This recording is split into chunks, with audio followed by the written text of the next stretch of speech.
গল্পের বাক্সবাই রৌমানানুপুর চ্যানেলে আমি রৌমানানুপুর আপনাদের পড়ে শোনাচ্ছি সমরেশ মজুমদারের লেখা একটি উপন্যাস তারায় গ্রহণ হয় না। আজ শুনবেন উপন্যাসটির তৃতীয় অর্থাৎ শেষ পর্ব। দরজায় শব্দ হতে ঘুম ভাঙল রঞ্জনের। খুলে দেখল ট্রেতে 2 কাপ চা নিয়ে দাঁড়িয়ে আছে সুজাতা। বলল, ঘরে দেব সাহেব? হ্যাঁ বলতে গিয়েও না বলে হাত বাড়িয়ে একটা কাপ প্লেট শুদ্ধ তুলে বলল, পাশের ঘরে মেম সাহেব আছেন, ওকে দিয়ে এসো। মেয়েটার চোখে মুখে বিস্ময় ফুটে উঠল, কিন্তু কিছু না বলে পাশের দরজায় চলে গেল। খানিক বাদে চায়ের কাপ হাতে নিয়ে মালিনী ঘরে এলো। Good morning. মর্নিং। ঘুম হয়েছে? হ্যাঁ, তোমার? বৃষ্টি নামার পর ঘুম এলো। ও, কম্বলটা গায়ে দিয়ে দেওয়ার জন্য ধন্যবাদ। যা বাব্বা, তুমি শীতে কুঁকড়ে ছিলে তাই। একটা কথা, কাল এ ঘরে থাকলে না কেন? চেয়ারে বসল মালিনী। থাকতে পারলাম না বলে যেতে হলো। মানে? আমি জানি না, ড্রিঙ্ক করেছিলে বলে কি না কোনো মানুষ অত বীভৎস নাক ডাকতে পারে আমি ভাবতেও পারিনি কখনো। এর আগের দিন রাত তুমি সচেতন ছিলে ঘুমোবার আগে। শব্দ হয়েছিল, কিন্তু তা সহ্যমাত্রা ছাড়ায়নি। কাল এ ঘরে থাকাই অসম্ভব হয়ে পড়েছিল। কিরকম তলিয়ে গেল রঞ্জন। মুখ নামিয়ে বলল, সরি। তুমি যে রাত্রে ড্রিঙ্ক করবে সেই রাত্রে আমি ও ঘরে শোবো, ঠিক আছে? আই এম সরি মালিনী, নিচু গলায় বলল রঞ্জন। ঠিক আছে, এসো বাইরে গিয়ে বসি, চমৎকার রোদ উঠেছে। মালিনী বেরিয়ে গেল। কয়েক সেকেন্ড বসে রইল রঞ্জন। নাক ডাকার ওপর তার কোনো হাত নেই। মদ খেলে বা না খেলে আওয়াজের তারতম্য হয় না। শোয়ার ধরন বদলাতে কোনো কোনো দিন আওয়াজ হয়তো সামান্য কমে। বিখ্যাত ডাক্তার শান্তনু চ্যাটার্জির কাছে গিয়েছিল সে। তিনি একটি যন্ত্রের কথা বলেছিলেন, 60,000 দাম। ঘুমোবার আগে নাকে লাগিয়ে নিলে শব্দ হয় না, বিদেশি জিনিস। 60,000 শুনে আঁতকে উঠেছিল রঞ্জন। এছাড়া অপারেশনের কথা বলেছিলেন ডক্টর ব্যানার্জি, কিন্তু সেটা করার আগে ওজন কমাতে হবে। মিলানের বিয়ে হয়ে যাওয়ার পর মনে হয়েছিল একা তার ফ্ল্যাটে সে যত জোরেই নাক ডাকুক কেউ তো শুনতে আসছে না, তখন ওসব করে কী লাভ।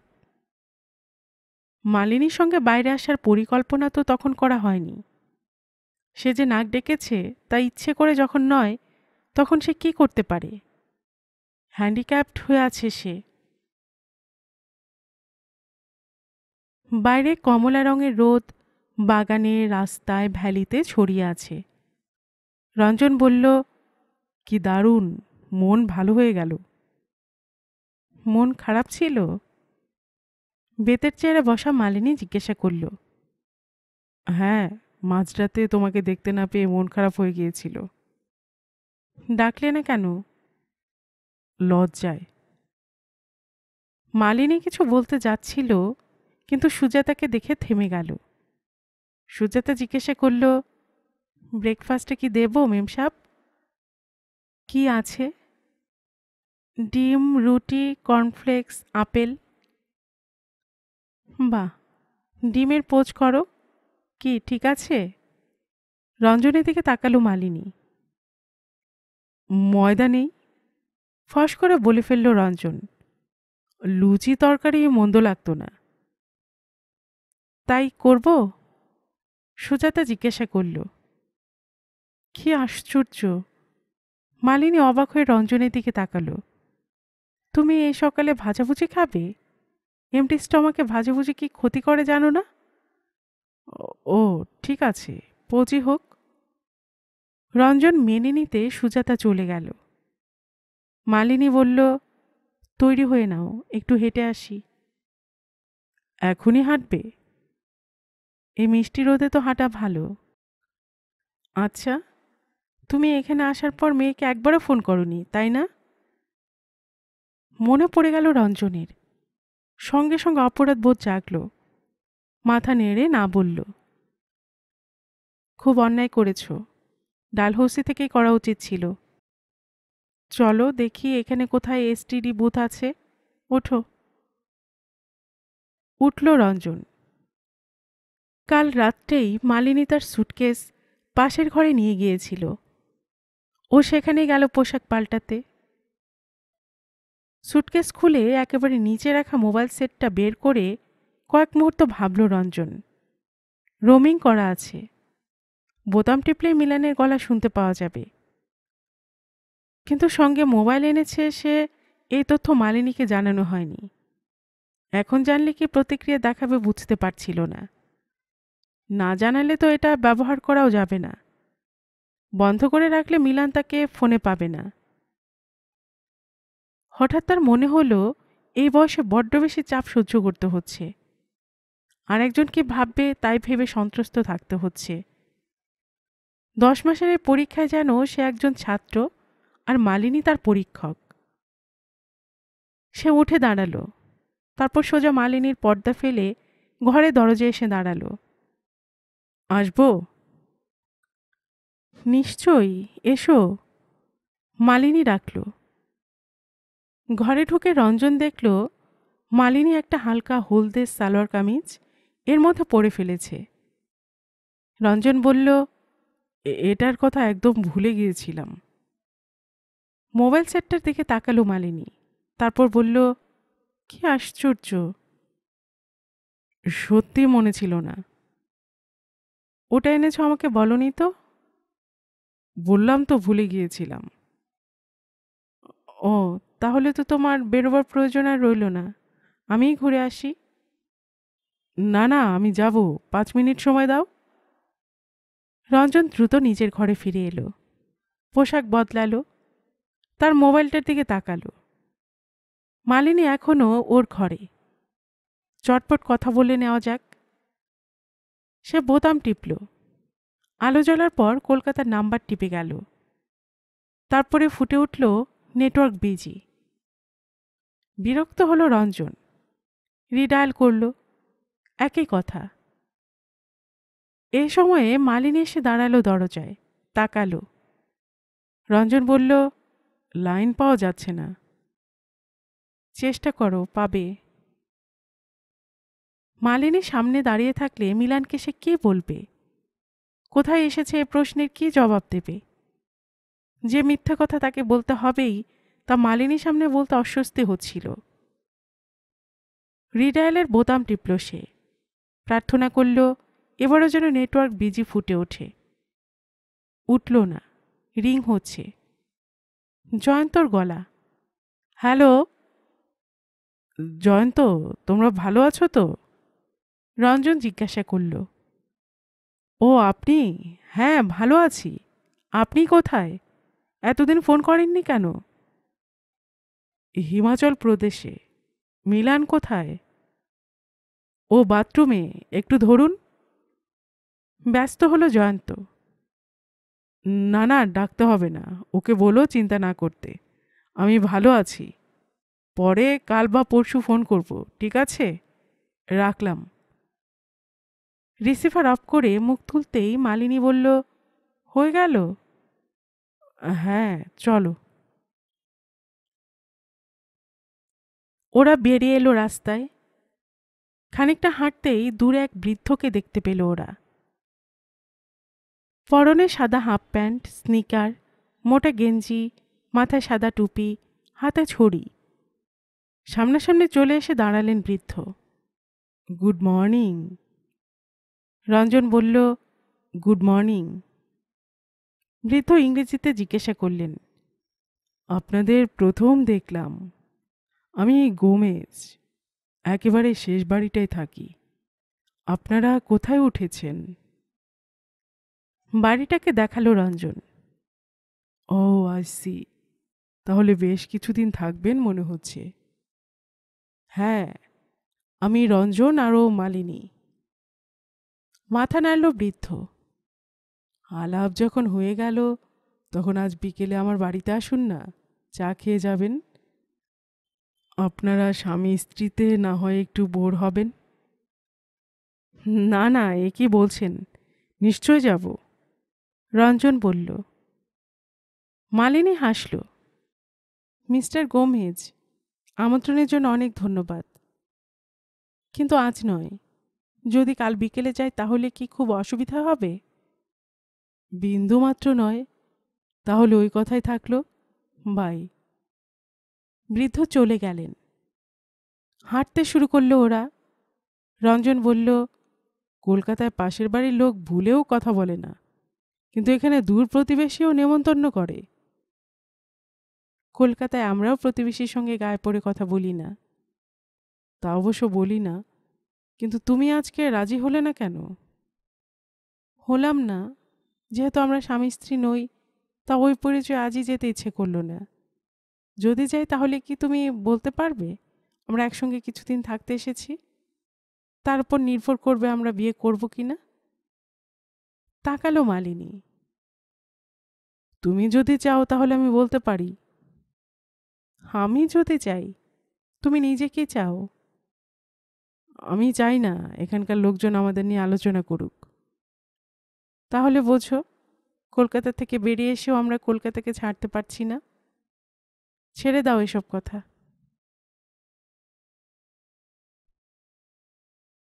লাঞ্চের পর রঞ্জন মরিয়া হলো দূরত্ব ঘোচাতে। নির্জন ঘরে মালিনীকে জড়িয়ে ধরে বলল, আর মত পার্থক্য নয়, এসো ভাব করি। মালিনী হাসল। ঝগড়া হয়েছে কোথায় যে ভাব করব? তোমার কথা শুনলে মনে হয় তুমি অধরা, দূরের মানুষ হয়ে আছো। পাগল। রঞ্জনের গলায় কপাল রাখল মালিনী। আমি মোবাইল এনেছি বলে তুমি অসন্তুষ্ট হয়েছ? না, তবে মেয়ের সঙ্গে কথা না বলে অত তাড়াতাড়ি লাইন কেটে দিলে বলে খারাপ লাগছে। তোমার মেয়ে কি এ ব্যবহার আশা করেছিল? না। ওটাকে নিশ্চয়ই অফ করে রেখেছ, নইলে বাঁচত। হ্যাঁ, মানে অন করো, এত লুকোচুরি আমার ভালো লাগে না। অন করলে ওর ফোন আসবে, আমরা কোথায় আছি জেনে যেতে পারে। আমরা নয়, তুমি। জানলে কি হবে? নিশ্চয়ই এত দূরে আসবে না। অতএব মোবাইল বের করে সেটাকে চালু করল রঞ্জন। মালিনী ওকে জড়িয়ে ধরল, আদর করতে করতে বলল, এত লুকোচুরি কেন? তুমি কি কোনো অন্যায় করছো? না। তাহলে? রঞ্জন ওকে জড়িয়ে ধরে খাটের উপর চলে এলো। কোনো কথা না বলে ধীরে ধীরে ওরা সুখের ঢেউয়ের উপর উঠতে লাগল। এবং তখনই মোবাইল ছনছন করে জানান দিল। চমকে উঠেছিল মালিনী। সরে গিয়ে বলল, ধরো। অত্যন্ত বিরক্ত হয়ে সেটটা অন করে হ্যালো বলতেই রঞ্জন শুনল, নমস্কার রঞ্জনবাবু, সুজিত রায় বলছি। আপনার ইন্স্যুরেন্স প্রিমিয়াম ডিউ হয়েছে, চেকটা কবে দেবেন? আমি এখন কলকাতার বাইরে আছি, ড্রাফট করে পাঠিয়ে দেব, রাখছি। লাইন কেটে দিল রঞ্জন। কে? মালিনী জিজ্ঞাসা করল। Insurance agent. এই হলো মুশকিল। প্রিমিয়াম দেয়া শুনি? মনে ছিল না। মালিনী উঠে গেল বিছানা থেকে। রঞ্জন বুঝল এখন নতুন করে আগের অবস্থায় ফিরে যাওয়া সম্ভব নয়। সে উঠে দাঁড়ালো। তুমি কি এখন ঘুমোবে? দেখি। মালিনী বলল, আমি একটু ঘুরে আসি। এসো। রাস্তায় নেমে রঞ্জনের মনে হলো সে বাইরে যাচ্ছে শুনে মালিনী খুশি হলো। যেন ওই মুহূর্তে তাকে ঠিক মেনে নিতে পারছিল না সে। শালা এজেন্টটা ফোন করার আর সময় পেল না। মোবাইলটা পকেটে নিয়ে বেরিয়েছিল রঞ্জন। এখন মনে হলো এই যন্ত্রটাকে কলকাতায় রেখে এলে ভালো হতো।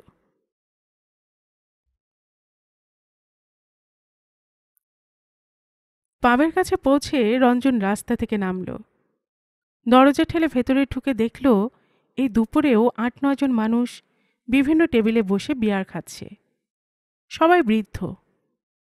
তাকে দেখে অবাক হয়েছে ওরা। জানলার পাশের টেবিলে গিয়ে বসল রঞ্জন। এখান থেকে ভ্যালিটার অনেকখানি দেখা যাচ্ছে। Yes sir. এক বুড়ো ওয়েটার সামনে এসে দাঁড়ালো। বিয়ার ইন জাগ, বটল আর ক্যান? বটল। লোকটা এক বোতল বিয়ার আর গ্লাস দিয়ে গেল। চুমুক দিল রঞ্জন। বাহ, পাবের ভেতরে ঠান্ডা কম। আরাম করে বসে বিয়ার খেতে লাগলো সে। 3টে বোতল শেষ হওয়ার পর চোখ তুলে চমকে উঠল। মালিনী তার সামনে দাঁড়িয়ে আছে। মালিনী বলল, বসতে পারি? নিশ্চয়ই। নিজের কথা নিজের কাছে জড়ানো বলে মনে হলো। সে তাকালো। সবকটি বৃদ্ধ তাদের দেখছে। এখানে মালিনী ছাড়া কোনো মেয়ে নেই। বৃদ্ধ ওয়েটার এসে দাঁড়ালো। ইয়েস। জিন। মালিনী বলল। With tonic? ইয়েস। জিন এলো, আলাদা গ্লাসের টনিক এবং জল। রঞ্জন মিশিয়ে দিতে যাচ্ছিল, কিন্তু তার আগে মালিনী হাত লাগালো। রাগ হয়ে গেল রঞ্জনের। বলল, তুমি আমাকে খামোখা অপমান করছো। আমি? ঠিক উল্টোটা বলছো। বেশ, তুমি যা বলবে তাই মেনে নিতে হবে। কেন? মানতে হবে কেন? মালিনী জিনের গ্লাস মুখে তুলল। নইলে শান্তি থাকবে না। অম্লান বদনে বলল রঞ্জন। রাত 8টা নাগাদ মালিনী বলল, এবার উঠব। চলো। ওয়েটার। গলা তুলল রঞ্জন। আমার বিলটা আলাদা দিতে বলো। মালিনী বলল, কেন? কারণ আমি যা খেয়েছি তার দাম আমি দেব। কি আরম্ভ করেছ? মেজাজ চড়ছিল রঞ্জনের। বেয়ারা বিল আনলে সে পুরোটা পে করে দরজার দিকে এগোলো। ঠিক তখনই সেজেগুজে মিস্টার গোমেজ পাবে ঢুকলেন। মুখোমুখি হতে তিনি হাসলেন। Good evening Ranjan. Oh here you are. Good evening. Malini দিকে তাকালেন তিনি। আপনি এই এলেন? মালিনী হাসল। হ্যাঁ, ডিনারের পর একটু ওয়াইন খেতে আসি রোজ। তোমাদের কি খুব তাড়া আছে? নইলে আমার সঙ্গে বসতে পারো। বৃদ্ধ বললেন। একটু। রঞ্জন বলল। ওয়েল রঞ্জন, তুমি না হয় এগো। আমি মিস্টার গোমেজের সঙ্গে কিছুক্ষণ থাকি। আমার তো ফিরে যাওয়ার কোনো তাড়া নেই। মালিনী বলল। রঞ্জন ছিটকে বেরিয়ে এলো বাইরে। এটা কি করলো মালিনী? জেনে শুনে অপমান। একটু আগে তো ওই উঠতে চেয়েছিল। হনহন করে বাড়ির দিকে হাঁটছিল সে।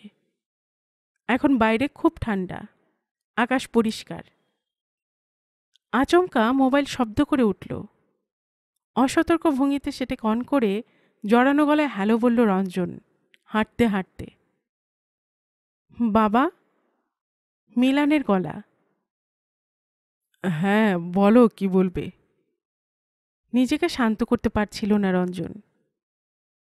তুমি এভাবে কথা বলছো কেন? কি হয়েছে তোমার?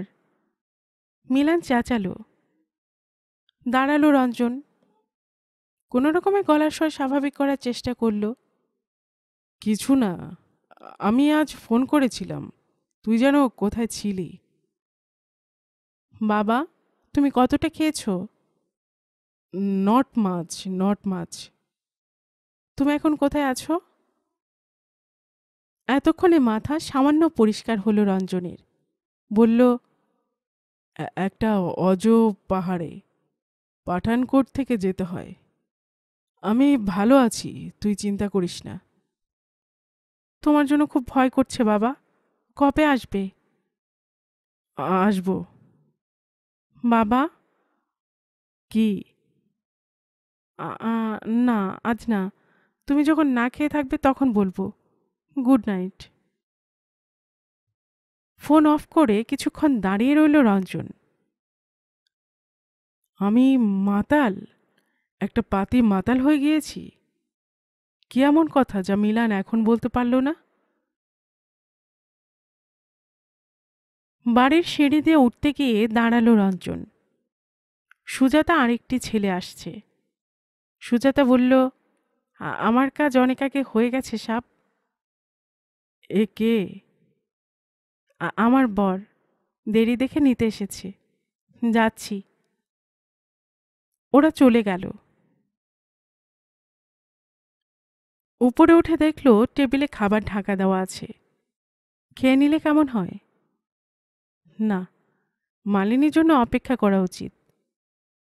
বুড়ো গোমেজের সঙ্গে কি কথা বলছে সে? গোমেজ যদি বুড়ো না হয়ে মধ্যবয়স্ক হতো তাহলেও কি থেকে যেত? সপ্তাহের কয়েক সন্ধে বাইরে থেকে গিয়ে দেখা করতে কোনো মানুষের কিছু ভালো করে বোঝা যায় না। মালিনীর এই দিকটা তার অজানা ছিল।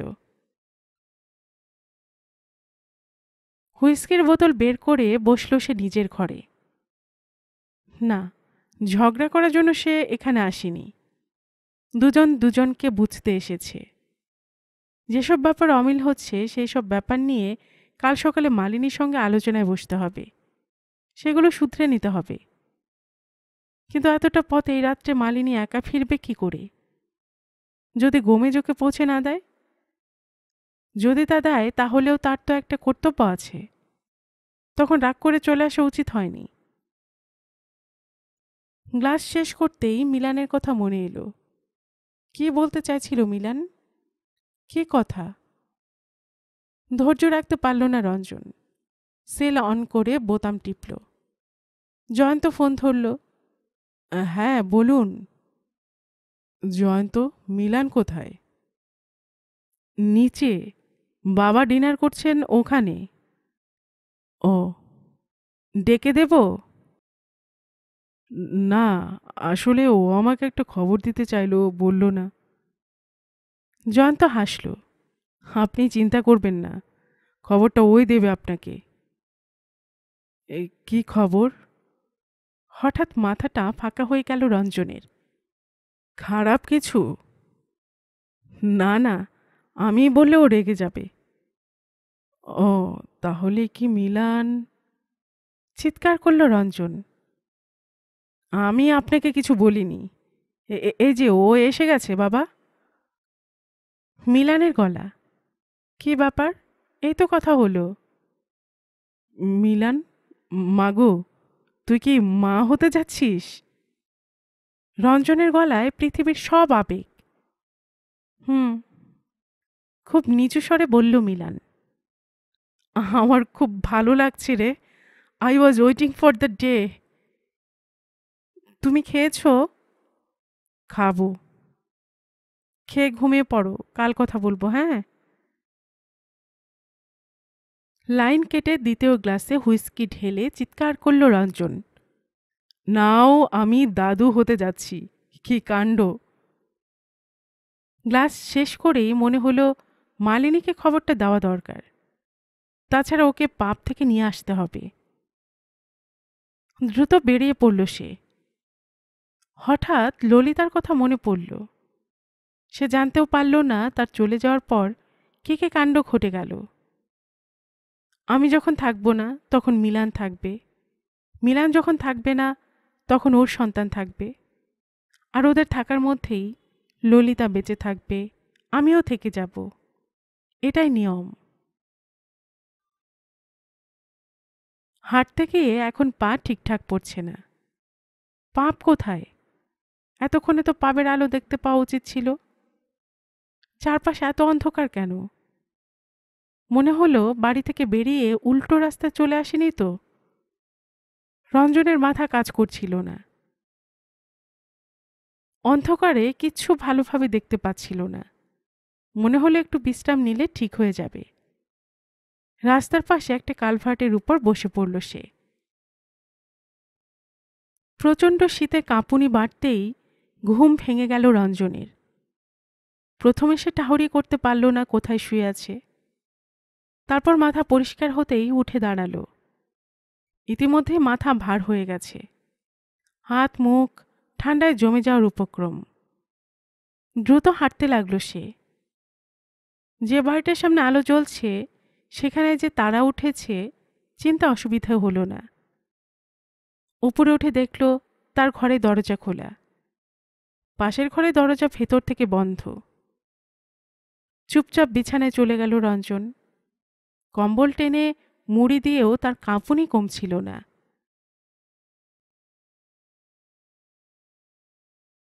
সকালে সুজাতা তার ঘুম ভাঙাতে পারল না, চা দিয়ে গেল। ঘুম যখন ভাঙল তখন ঘড়িতে 12টা বাজে। মাথায় তীব্র যন্ত্রণা, শরীরে উত্তাপ, জিভ শুকনো, সমস্ত শরীরে বেদনা। সাপ আপনার অসুখ করেছে? সুজাতা দরজায়। ঠিক হয়ে যাবে, একটু জল দাও, কোনো মতে বলল রঞ্জন। সুজাতা জল এনে দিলে সেটা খেয়ে বলল, মেম সাপ কোথায়? একটা চিরকুট এগিয়ে দিল সুজাতা। লাল চোখে অক্ষরগুলো পড়ল রঞ্জন। পারলাম না, দায় আমারই। যে বয়সে সব মেনে নেওয়া যায় সেই বয়সটা অনেককাল আগেই পেরিয়ে এসেছি। ভালো থেকো, মালিনী। মেম সাপ 9:30টার বাস ধরে ডালহৌসি চলে গিয়েছে সাপ, সুজাতা বলল। অসাড় হয়ে গেল রঞ্জন। মালিনী তাকে কিছু না বলে চলে গেল। যদি তার আচরণে অসঙ্গতি পেয়ে থাকে তাহলে বলে যেতে পারত না? পাশের ঘরে গিয়ে দেখল কোনো স্মৃতি রেখে যায়নি মালিনী।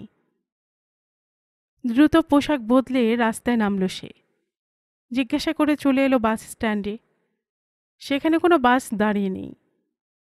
জানল সকাল 9:30টার পর আবার বাস আসবে 1:30টায়, অর্থাৎ ওই বাসে গেলে মালিনীকে ডালহৌসিতে পাওয়া যাবে না। কলকাতা থেকে এক পিঠের টিকিট কেটে প্লেনে চেপে এসেছিল ওরা। 9:30টার বাসে ডালহৌসি পৌঁছে আবার বাস ধরে পাঠানকোটে পৌঁছতে বিকেল হয়ে যাবে মালিনীর। সেক্ষেত্রে সন্ধ্যাবেলায় কলকাতা ট্রেনের নাগাল পেয়ে যাবে ও। এখন পুরো ট্যাক্সি ভাড়া করে সোজা পাঠানকোটে স্টেশনে গেলে হয়তো ট্রেন ছাড়ার আগে পৌঁছতে পারা যায়, কিন্তু তার জন্য বহু টাকা ভাড়া দিতে হবে। আর মালিনী যে কলকাতা ট্রেনে উঠবে এমন নিশ্চয়তা কোথায়? দিল্লির ট্রেনে উঠলে হয়তো ওইভাবে যাওয়ার কোনো মানে থাকবে না। রঞ্জন হতাশ হল। বাড়ি ফিরে এলো সে। স্নান সেরে সুজাতার দেওয়া লাঞ্চ করল। খাওয়ার পর সুজাতা জিজ্ঞাসা করল, সাপ, মেম সাপ তো চলে গেছে, কিন্তু আপনি কি এখানে একা থাকবেন? কেন, তোমার কি দরকার? রঞ্জন বিরক্ত হল। এখানে মেম সাপ না থাকলে আমার বর কাজ করতে দেবে না। মাথা নিচু করল সুজাতা। চমকে উঠল রঞ্জন। এই মেয়েটা অথবা ওর স্বামী তাকে বিশ্বাস করতে পারছে না। মালিনী ছিল বলে সে বিশ্বাসযোগ্য ছিল? রঞ্জন মাথা নাড়ল। ঠিক আছে, এখনই যেতে চাও? না, রাতের খাবার করে দিয়ে যাব। তখন মাইনে নিয়ে নিও। ঠিক আছে সাপ। খুব বিচ্ছিরি লাগছিল। এরপর এখানে একা থেকে কি লাভ? কেয়ারটেকারের সঙ্গে চুক্তি অনুযায়ী এই কদিনে চলে গেলে 1 মাসের জমা দেওয়া ভাড়া ফেরত দেওয়া যাবে না। না যাক, একা একা ভূতের মতো এই নির্জন বাড়িতে সে কি করে থাকবে? কিছুক্ষণ পরে মনে হলো, কেন থাকবে না? কলকাতার বাড়িতেও তো সে একাই থাকত। হয়তো 10 মাস নয়, কিন্তু মাস 2-3 তো থাকতেই পারে। কেয়ারটেকারকে বলতে হবে আরেকটা কাজের লোকের ব্যবস্থা করে দিতে।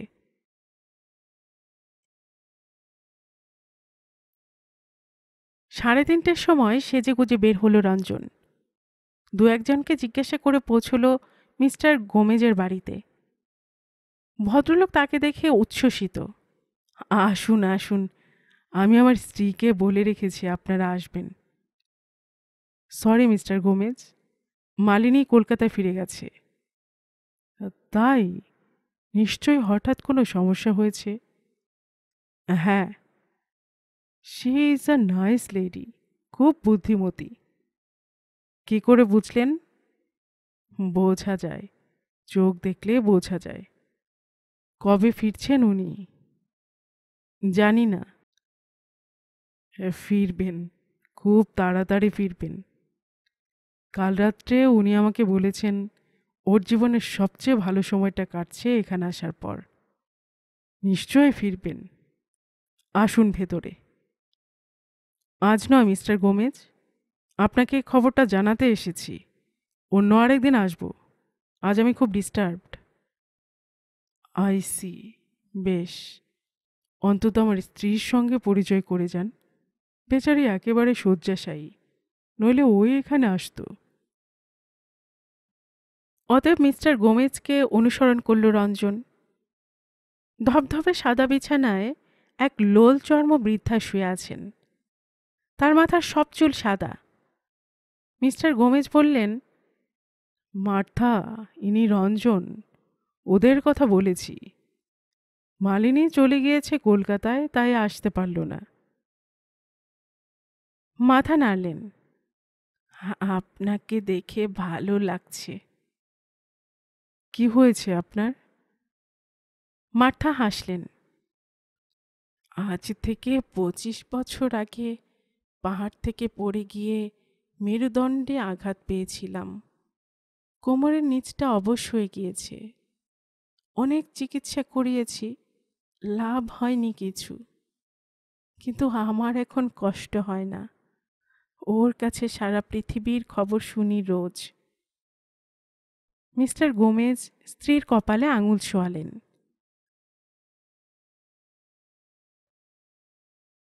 ওদের বাড়ি থেকে বেরিয়ে মন উদাস হয়ে গেল রঞ্জনের।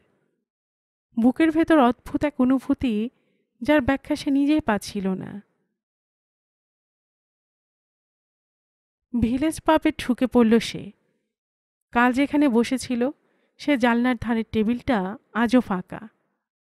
চেয়ার টেনে বসতেই ওয়েটার এসে জিজ্ঞাসা করল, বিয়ার? মাথা নাড়ল রঞ্জন। No, whisky. লোকটা চলে গেল। জানলার বাইরে সবুজ উপত্যকায় শেষ বিকেলে রোদ নেতিয়ে রয়েছে। সেদিকে তাকিয়ে থাকল সে। ধীরে ধীরে রোদ মরে গেল। এখন শুধু ছায়া। উপত্যকার রং বদলাচ্ছে দ্রুত। একটু পরেই কালচে হয়ে গেল চরাচর। তারপরে পাহাড়ের খাত থেকে হামাগুড়ি দিয়ে আসতে লাগলো অন্ধকার। হাওয়া বইল। সে হাওয়া যেন অন্ধকারকে ঝেঁটিয়ে চারপাশে ছড়িয়ে দিল। ওয়েটার গ্লাস দিয়ে গিয়েছিল এর মধ্যে। গ্লাসটার দিকে তাকালো সে। হঠাৎই পান করার বাসনাটা চলে গেল রঞ্জনের। গ্লাস হাতে নিয়ে নাড়াচাড়া করতে লাগলো। সোনালি রঙের তরল পদার্থ এদিক ওদিক হচ্ছে গ্লাসের ভেতর। রেখে দিল গ্লাসটাকে টেবিলে। তারপর চুপচাপ অন্ধকার দেখতে লাগলো। এর মধ্যে ওয়েটার এসে পুরো গ্লাস দেখে নিশ্চয় বিস্মিত হয়েছিল, কিন্তু কিছু বলেনি। শেষ পর্যন্ত দাম মিটিয়ে বেরিয়ে এলো সে। আধা অন্ধকার রাস্তায় হাঁটছিল রঞ্জন। মালিনীর ওপর তার আর একটুও রাগ নেই। চলে গিয়ে ভালোই করেছে মালিনী।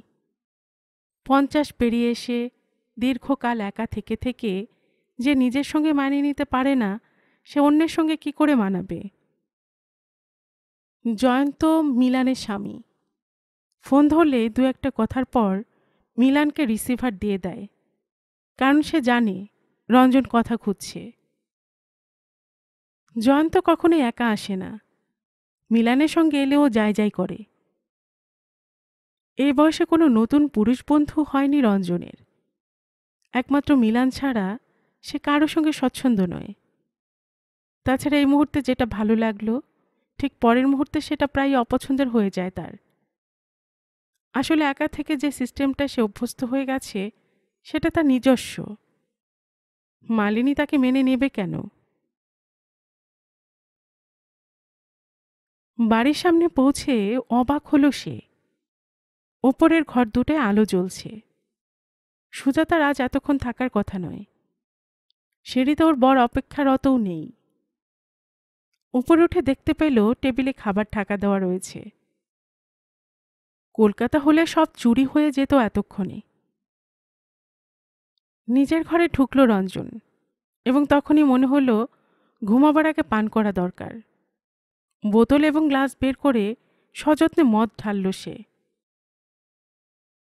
আমাকে একটা দাও। চমকে উঠল রঞ্জন। দরজায় দাঁড়িয়ে আছে মালিনী। পরনে রাতের পোশাক, সদ্য স্নান করা চুলে এখনো জলের গন্ধ। একটি কথাও না বলে দ্বিতীয় গ্লাসে মদ ঢেলে জল মিশিয়ে এগিয়ে ধরল রঞ্জন।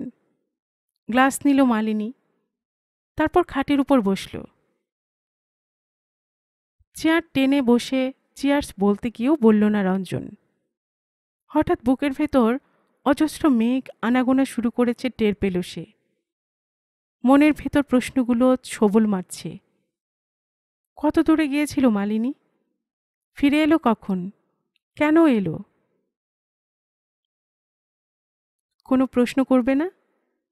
মালিনী কথা বলল।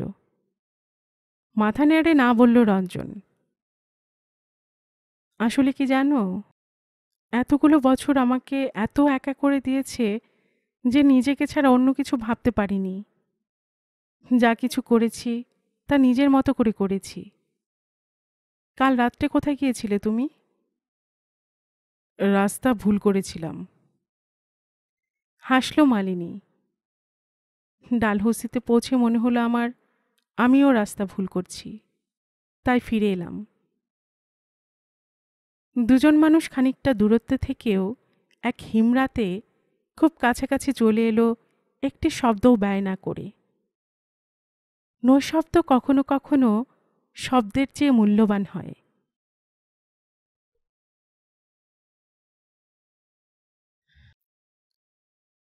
গল্পের বাক্স বাই রোমানা নুপুর চ্যানেলে আমি রোমানা নুপুর এতক্ষণ আপনাদের পড়ে শোনাচ্ছিলাম সমরেশ মজুমদারের লেখা একটি উপন্যাস তারায় গ্রহণ হয় না, এর তৃতীয় অর্থাৎ শেষ পর্ব।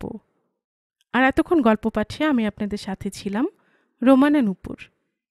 আপনারা যারা গল্পের বাক্স চ্যানেলের গল্প নতুন শুনছেন, আপনাদের সুবিধার্থে একটি বিনীত অনুরোধ, যদি আপনারা আরও এমন উপন্যাস শুনতে চান তবে নিচে সাবস্ক্রাইব বাটনে একটি ক্লিক করে রাখুন ও একটি লাইক করে রাখুন।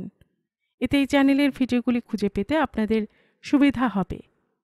আর পাশে থাকা বেল বাটনটি চেপে রাখুন যাতে নতুন কোনো উপন্যাস বা পর্ব দেওয়ার সাথে সাথেই আপনাদের কাছে নোটিফিকেশন চলে যায়। সবসময় সবাই খুব ভালো থাকুন, সুস্থ থাকুন ও আনন্দে থাকুন, এই প্রার্থনা রইল।